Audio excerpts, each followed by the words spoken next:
Welcome to our House Report CPA Review. I'm Edwin. Today we're going to be talking about the revenue recognition principle. You'll notice the application in a lot of general accounting math problems, including journal entries, income statement, and balance sheet questions. Applied in accrual accounting, the revenue recognition principle covers the tools, procedures, and guidelines a business has to follow in order to record income data. Nonetheless, in finance, the terms revenue and income are often used interchangeably, as well as the terms recognition and recording. With that said, the revenue recognition principle implies that a person or a business recognizes revenue in the accounting period when that revenue becomes realizable or realized. Some common situations where the revenue recognition principle is applied would be when cash is received at the same time as the revenue is recognized. In such a case, there will be no need for any adjustments. In the second scenario, cash is received before revenue is actually recognized. In this scenario, revenue is considered to be deferred and therefore requires an adjustment to be made. The third scenario is when cash is received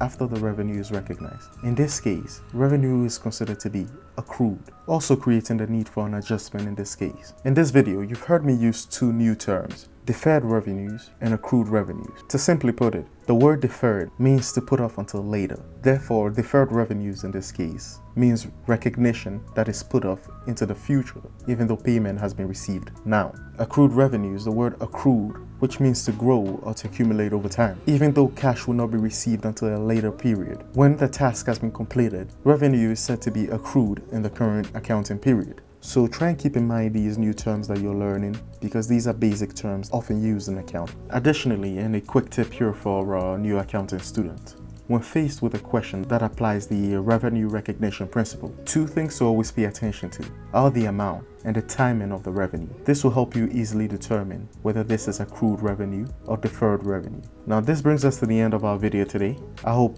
this video was helpful in expanding your knowledge on the revenue recognition principle. Be sure to check out our other videos, check out our website. Remember to comment, like, and subscribe, and see you in the next video. This is House Report CPA Review. Until next time, take care.